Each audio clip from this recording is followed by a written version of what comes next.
제10강 10번째입니다. 깨달음의 세계.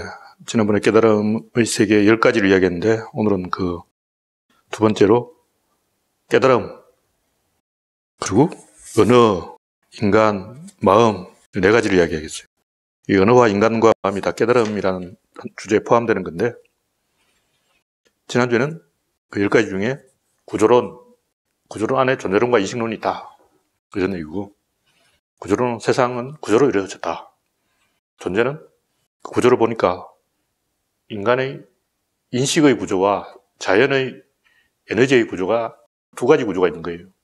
이 두 가지 구조를 중에 존재론, 즉 자연의 에너지 구조가 정답이고 인간의 인식의 구조는 가짜예요. 가짜인데 이걸 사용할 수밖에 없어요. 왜냐하면 자연의 에너지 구조는 인간의 눈에 안 보이기 때문에. 어쩔 수 없이 인식론을 공부한 다음에 이걸 버려야 돼.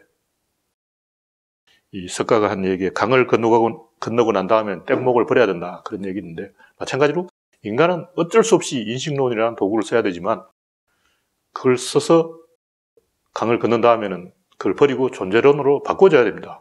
바꿔줘야 된다는 게 문제가 되는 거예요. 깨달음이라는 것은 그걸 바꿔주는 문제인데, 인식론에서 존재론으로 트는 거예요. 다시 말해서 우리가 태양을 관찰한다고 치면 딱 눈으로 보니까 태양이 도는 거죠. 이게 확실해요. 태양이 도는 것은, 인간 눈에 태양이 도는 걸로 보이는 것은 100% 확실합니다. 근데 실제로는 태양이 도는 게 아니고 지구가 도는 거라는 거죠. 태양이 돈다는 사실을 확인하고, 그게 아니라 사실은 지구와 태양이 하나의 닫힌 계를 이루고 있고 태양계의 중심은 태양이고 지구와 태양을 도는 것이라고 바꿔줘야 되는 거예요. 처음부터 태양이 도는 걸 볼 수는 없어요. 아무리 눈 뜨고 봐도, 밤새도록 봐도 태양이 도는 것을 인간은 목격할 수가 없습니다. 그건 불가능해요. 상대성, 다시 말해서 관측자의 위치에 따라서 다르게 보인다, 이게 문제가 되는데, 그 문제를 해결하기 위해서는 계를 지정해야 됩니다. 이 계를 지정하기 위해서는 에너지의 결을 알아야 돼요. 이 문제에 걸려 있는 거예요. 이걸 할 줄 알면 이제 깨달은 사람이다, 이렇게 할 수 있는데, 이걸 그냥 학습이 아니고 깨달아야 한다. 깨달음이라고 표현하는 것은, 이 학습해도 백날 학습해도 안 돼요. 제가 사람들하고 대화를 해보니까 이게 안 되는구나. 계를 지정할 줄 몰라.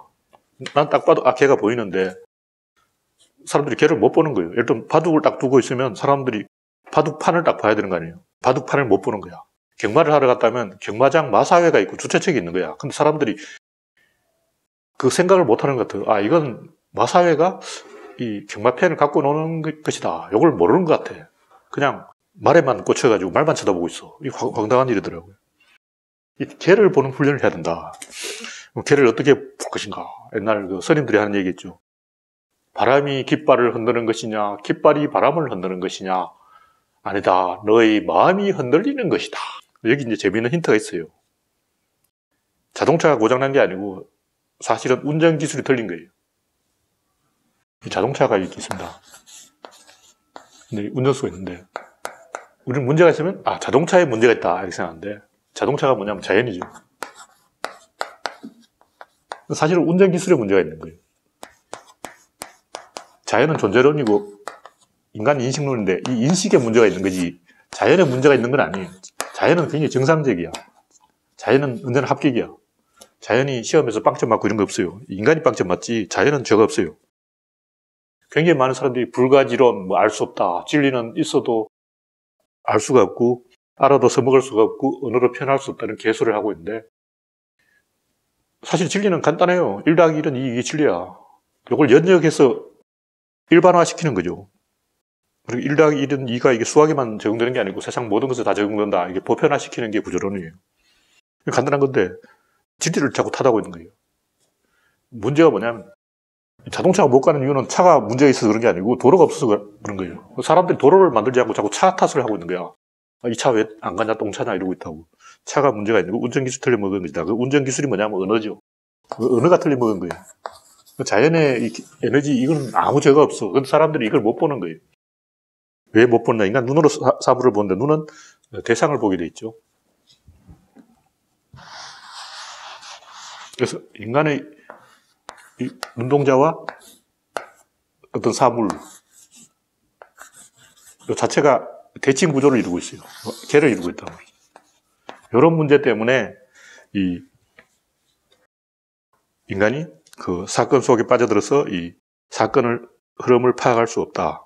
그런 얘기죠. 그래서 이걸 해결하기 위해서는 그 세상이 원자가 아니라 사건으로 되어 있고 에너지로 되어 있다. 이걸 알아야 돼요. 버스 밖에서 버스가 지나가는 버스를 보고 관찰하면 답이 안 나오는 거예요. 자기가 버스를 타고 운전을 해야 돼요. 그러려면 도구가 있어야 돼요. 이 전체를 통일한 뭔가 도구가 있어야 되는 거예요. 보통은 이 도구가 없기 때문에 이 도구를 만들려고 하다가 망하는 거예요. 별을 보려면 현미경이 있어야 되고, 요리를 하려면 칼이 있어야 되고, 도구를 가져야 된다. 상대성을 절대성으로 바꾸는 게 도구입니다. 인간과 어떤 표적이 있는데 양쪽을 연결하는 게 뭐냐면 총이란 말이죠. 총 놀이새가 있고 간음자가 있는데, 간음새가 있고 간음자가 있는데 이 둘을 딱 연결시키는 순간 이게 하나의 개를 이룹니다. 이걸 연결시키지 않기 때문에, 즉 도구가 없기 때문에, 개가 만들어지지 않고 개가 만들어지지 않기 때문에 무엇이 진리인지 판단을 할 수가 없는 거예요. 우리가 학교에 가면 교실이라는 개가 있어요. 교실이라는 개 안에 학생들을 다 가둬버리는 거예요. 근데 만약 교실이 없다 하면 굉장히 곤란해지는 거죠. 일단 지나가는 동네 아저씨가 교실 뒤에 수업하는데 뒤에서 듣고 있고, 지나가는 소도 이렇게 수업을 듣고 있고, 선생님 앞에서 막 학생들을 가르치고 있는데 뒤에 뭐 지나가는 아줌마도 이렇게 보고 있고, 이러면 난리가 나버리는 거죠. 애들은 한두 명 살그머니 빠져나가 버리고 말이야. 저희 때도, 제가 초등학생 때도 3명 소나무개하고, 그 녀석들 이름 이야기하면 안 되지. 그 세 녀석이 수업 중에 살그머니 빠져나가서 자기들끼리 뒷산에서 놀고 말이야. 그런 짓을 하면 교실 붕괴가 일어나는 거예요. 그래서 항상 이 개를 지정해서 가둬버려야 되는데, 가두어 넣어야 이야기가 된다. 이걸 인간은 깨달아야 됩니다. 그 가두는 게 뭐냐면, 보통은 인간에게서 그 가둬지는 게 집단이에요. 인간은 집단에 가두어져 있는 거예요. 인간은 사회적 동물이기 때문에 집단에 가두어져서 집단이라는 개에 지배되고 있는 거예요. 내가 어떤 생각을 했다. 이거 내 생각이 아니에요. 사실 집단의 생각을 내가 읽은 거예요. 아기가 어떤 행동을 하면 사실은 부모의 얼굴 표정을 아기가 읽은 거예요. 그런 생각은 아기가 어떤 의도가 있어서 저런 행동을 하는 게 아니에요. 주인의 생각이 반영된 거예요. 제가 이 TV에 강아지 프로그램, 그 강혜구 훈련사가 세나게 세상에 나쁜 게 없다. 그 프로그램이었을까 아마. 강아지 한 마리가 죽었는데 그 동료를 잃은 강아지가 슬픔에 빠져서 그때부터 계속 그 죽은 동료에 집착하고 막 말썽을 부르는 거예요. 근데 강혜구 훈련사가 자세히 관찰해보면 그게 아니야. 강아지가 동료가 죽었기 때문에 슬픔에 빠져서 그때부터 이 맛이 가버린 게 아니고, 강아지가 죽으니까 강아지 주인인 엄마가, 아주머니가 슬픔에 빠져서 슬픈 표정을 짓고 있으니까 강아지도 흉내낸 거예요. 견주의 생각은 우리 강아지가 짝을 잃어서 슬픔에 빠져서 그때부터 비정상적인 행동을 했다. 이건데 사실은 그 개 주인이 슬픔에 빠져서 비정상적인 행동을 하고, 강아지가 개 주인의 눈치를 보다가 그걸 흉내낸 거야. 주인이 막 슬프게 하고 있으니까 강아지도 막 슬픈 짓을 하고 이상한 행동을 한 거예요. 비슷한 케이스가 굉장히 많아요. 한 번은 이제 동물병원에 어딘가에 개를 교배시키는데 맡겼더니 강아지를 강간시켰다는 거예요. 사람이 붙잡고 강아지를 강제로 강간시켰다. 그때부터 이제 강아지가 이상한 행동을 보이기 시작했다. 그것도 아니에요. 그 사실을 알아낸 견주가 분노에 차서 막 화를 내고, 그때부터 감정을 표현하니까 강아지가 주인을 보고 눈치를 보고, 주인이 화를 내니까 나도 화를 내야 돼. 막 사납게 짖고, 막 주인이 이렇게 하니까 강아지도 이렇고 막 방어 행동을 하는 거죠. 이 인간의 행동은 내가 내 자신의 어떤 판단이라고 생각하지만 사실은 주변 환경에 굉장히 영향을 받고 있는 거예요. 이런 것을 이 개의 문제, 에너지의 문제, 다 이게 지배되는 거예요. 이걸 깨달아야 된다. 이 인식론으로 보지 않고 존재론으로 보는 눈을 얻어야 된다. 근데 처음부터 존재론으로 보는 것은 불가능합니다. 일단 아까 얘기했듯이 태양이 도느냐 지구가 도느냐, 태양계라는 것을 본 사람 없어요. 과학자들이 태양계가 있다니까 그런가 보다 하는 거지. 그거 본 사람 어디 있어? 갈릴레이도 못 봤어. 그걸 어떻게 봐? 안 보여. 밤하늘을 아무리 눈 뜨고 봐도 태양계라는 게 보이지 않아요. 개가 안 보여. 태양계도 안 보이고 개라는 것 자체가 안 보여요. 개라는 것은 시스템인데, 시스템이라는 것은 A가 이렇게 가면 B가 이렇게 간다는 건데, 이 전체를 통일하는 에너지가 있을 때 시스템이라고 해요. 이 에너지가 없으면 메커니즘이라 그러는데, 메커니즘과 시스템이 약간 차이가 있어요. 이런 구조를 볼 수가 없어. A가 이렇게 하니까 B가 이렇게 했다. 아까 얘기했듯이 강행욱 훈련사의 경우는 견주가 이렇게 하니까 강아지가 이렇게 한 거예요. 근데 견주는 강아지가 갑자기 어떤 충격을 받아서 트라우마를 입어서 그렇게 안 해요. 사람이 트라우마를 입은 거예요, 사실. 견주가 트라우마를 입으니까 강아지가 사람 눈치를 보다가 트라우마를 입은 거죠. 강아지의 모든 행동을, 잘못된 행동을 관찰해보면 문제 견주가 있어요. 근데 이거는 마찬가지로 어린이가 잘못된 행동할 때 보면 문제 엄마 아빠가 있어. 부모의 잘못된 행동이 어린이에게 연결되는 거예요. 그래서 이런 것을, 이런 구조를, 개를 잘 관찰해야 된다. 그런 얘기고. 첫 번째는 이제 아까 얘기했듯이 자동차가 고장난 게 아니라 운전기술이 틀려먹었다. 이 자동차가 자연이라면 운전기술이 인간의 언어라고 하겠는데 인간의 언어가 다 틀렸어요. 우리는 그냥 아무 의심 없이 그냥 한국어를 가지고 말을 하고 있는데 자세히 보면, 관찰해 보면 인문과학 중에 제일 낙후된 분야가 언어학이에요. 인간의 언어가 어떻게 만들어졌냐 이것부터 과학자들이 모르고 있더라고요. 인간의 언어가 진화한 거예요. 근데 학계의 정설은 자의성설로 되어 있는데 인간의 언어는 그냥 임의로 지 마음대로 만들었다는 거예요. 절대 그렇지 않습니다. 언어는 진화한 거예요. 근데 이런 인간의 기본적인 언어에 대한 이해가 전혀 없어요. 철학자들 중에 언어를 아는 사람이 없어. 지구상에 저보다 언어에 대해서 아는 사람이 없어. 아무도 언어를 몰라요. 언어라는 것은 담론, 명제, 문장, 어구, 단어 이렇게 구조가 있어요. 그 언어의 구조를 알아야 되는데 우리가 그 언어의 구조를 모르는 거예요. 언어라는 것은 대부분 다른 사람과 대화하는 구조에 맞춰져 있기 때문에 진리를 표현하는 수단으로서 언어가 적절하지 않아요. 왜냐하면 이 개를 지정하지 않기 때문에 언어에 개를 표현한 단어가 없어요. 그래서 이 언어에 문제가 있다는 것을 알고 말을 바로 잡으면 문제가 해결된다. 또 노자 도덕경 천문에 도가도 비상도 명가명 비상명 이렇게 도라는 게 그 도가 아니고 도라는 게 개를 말하는 거예요. 개가 그 개가 아니고 언어라는 게 인간의 인식론을 말하는 그것이 아니다 이랬는데 굉장히 좋은 힌트가 되지만 사실은 개도 정확하고 언어도 정확한데 인간의 깨달음이 그 언어를 정확하게 모르고 있는 거예요.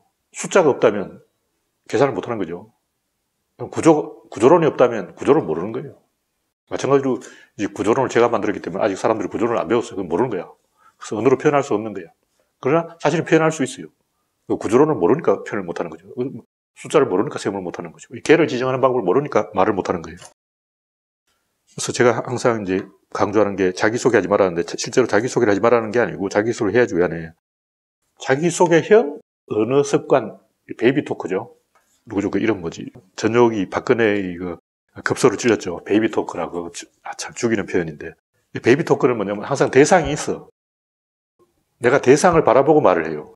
화자, 말하는 사람과 어떤 대상, 이렇게 둘로 나누어지는 순간 망해요. 이렇게 대상을 보고 말하면 이미 언어는 틀려버린 거예요. 소설가라면 그 대상을, 독자를 의식하는 순간 망해버려요. 그럼 어떻게 하냐면 사건을 풀어내는 거예요.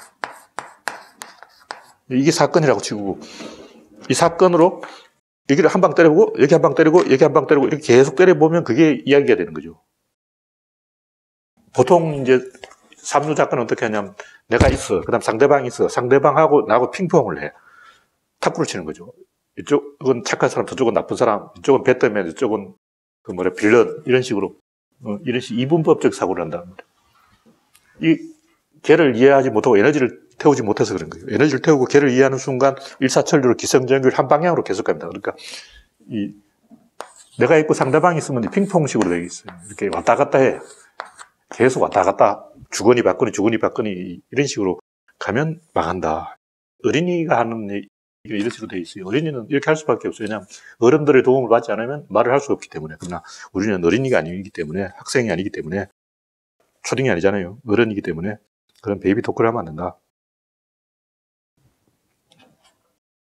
바른 언어는 어떠냐? 일방향으로 계속 갑니다. 기승전결로 진입자 힘 운동량으로 계속 가는 거예요. 한 방향으로 계속 가는 언어가 바른 언어다. 그러면 도구가 있어야 되고 도구로 A, B, C, D, E를 차례로 때리는 거예요.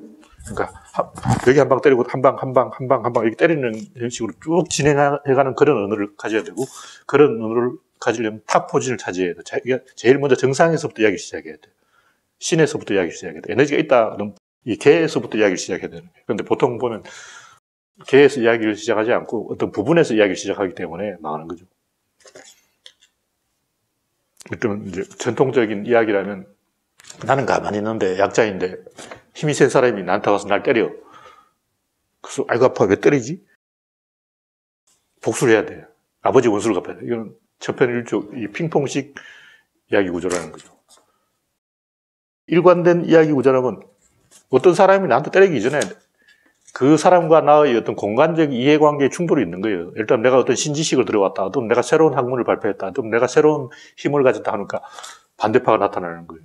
그러니까 가만히 있는데 갑자기 막 저쪽에서 뭔가 와서 나를 괴롭히는 게 아니고 내가 서부로 갔어. 그래서 막 목장을 운영하려고 막 말뚝을 막 받고 있으니까 인디언이 나타난 거죠. 내가 먼저 건드린 거야. 내가 가만히 있는데 인디언이 쳐들어온 게 아니고 내가 먼저 인디언을 건드린 거라고. 이랬을 때 문제 해결 방법이 내가 먼저 인디언을 건드렸기 때문에 인디언을 내가 해결할 수가 있어. 근데 내가 이렇게 가만히 있는데 인디언이 나한테 왔다면 문제 해결이 불가능해요. 그 주도권을 잃은 거야.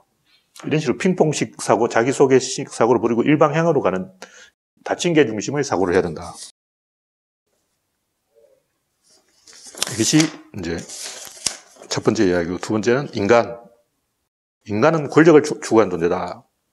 이것도 아까 얘기했던 인간은 사회적 동물이기 때문에 이 에너지를 추구하는 거예요. 에너지는 집단에서 나옵니다. 무슨 말이죠? 보통 우리 이제 젊은이들은 연애를 좋아하는데, 갑자기 여자가 마음에 드는 게 아니에요. 여자가 마음에 드는 게 아니고, 집단이 일으키는데 자기는 변두리에 있어. 내가 대한민국에 빌부터 살아야 될 근거가 뭐지? 난 죽어버려도 상관없는 존재가 아니라 내가 왜 살아있지? 내가 왜 학교 가라면 가고, 엄마가 취직하라면 취직하고, 시험 공부하라면 하고, 이렇게 남 말을 안 듣고 있지? 하고 고민을 하게 됐어요. 그러니까 사회 밖으로 튕겨나가 버리려고 하는 거예요. 원심력을 받는다는 거죠. 그래서 사회 안으로 다시 복귀하려면 사회에서 나를 잡아주는 끈이 있어야 돼. 그게 연애예요. 다시 말해서 연애를 하는 것은 여자가 막 이뻐 보이고, 여자가 마음에 들어, 여자가 좋아, 이런 게 아니고, 내가 지금 사회로부터 튕겨나가고 있는 거예요. 만약 여러분이 갑자기, 오늘부터 갑자기 여자가 이뻐 보여. 여자가 예쁜데, 마찬가지로 여자도, 오늘부터 갑자기 남자가 눈에 들어오네. 남자가 이쁜데? 아니에요. 여러분이 지금 사회 밖으로 튕겨나가고 있는 거라. 정반대로 생각해야 돼. 다시 말해서, 여자가 예뻐서 사랑한다는 거짓말이고, 자기가 사회 밖으로 튕겨나가고 있기 때문에 재진입하기 위해서는 이성이 필요한 거예요.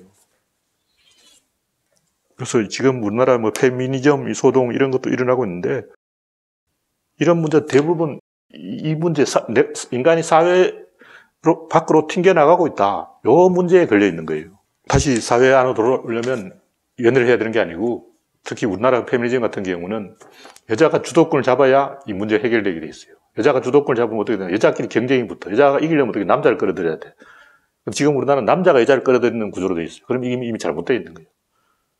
진짜 페미니즘은 여성과 남성이 싸우는 게 아니고 여성과 여성이 싸우되 여성이 이기기 위해서 남자를 필요로 하는 그런 구조가 돼야 돼요. 굉장히 좀 복잡한 함수관계인데 설명하기 좀 복잡하고, 다시 말해서 이 사회의 중심으로 여자가 진입하려고 하고 그럴 때 남자를 필요로 하는 그런 구조가 될 때 정상적인 양성 평등이 일어난다는 거죠. 지금은 이 남자가 사회 밖으로 튕겨나가려고, 남자가 사회 안으로 들어가려고 하고 목적으로 여자를 필요로 하는 거예요. 이 구조를 깨야 돼. 이게 페미니즘의 어떤 본질이라는 거죠. 이런 본질을 놔두고 다 엉뚱한 얘기를 하고 있어요, 사람들이. 남성과 여성의 대결이 아니야. 사회 밖으로 튕겨나가고 있다는 그게 페미니즘의 양성평등의 본질이라고. 옛날엔 남자들이 튕겨나갔는데 이제 여자들도 사회 밖으로 튕겨나가고 있는 거야. 사회 안으로 진입하기 위해서는 권력을 추구해야 되고, 인간은 명성, 평판, 지위 이런 걸 추구하는데 돈 마찬가지예요. 섹스 마찬가지예요. 다 권력이에요. 돈, 섹스, 평판, 명성, 지위. 나는 밥 먹는 걸 좋아하고 배불뚝이 사람, 그 사람은 밥 먹는 걸 좋아하는 게 아니고 권력을 좋아하는 거예요. 권력에 대한 욕구가 그런 식으로 표현되는 거죠.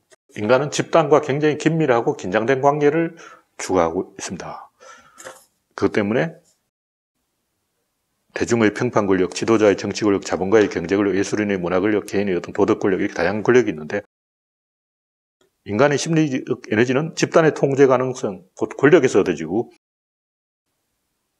팀 안에서 역할 분담을 통해서, 다시 말해서 인간이 사회 밖으로 튕겨나가는 인간이 사회 안으로 긴밀하게 들어올 때 그 인간의 문제가 해결된다. 이러한 본질을 알아야 정답을 이룰 수 있습니다. 오늘은 여기까지 하겠습니다.